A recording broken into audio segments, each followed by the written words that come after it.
আসসালামু আলাইকুম। এটা আমার কলপ করা গাছ ছিল, এখন আজকে ট্রান্সফার করব। দুইটা গাছ দুই জায়গায় বসাবো, একটা কলা গাছ আর একটা পেয়ারা গাছ।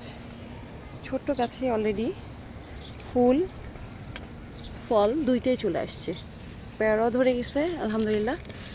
এটা আমার এক আপুর ছাদ বাগান থেকে কালেক্ট করা। এটাতে দিবা তুমি পেয়ারা গাছ, এটাতে দিবা তুমি কলা গাছ। হ্যাঁ, কলা গাছটা এখানে বসায় দাও আগে, এখানে তুমি দিয়ে দাও।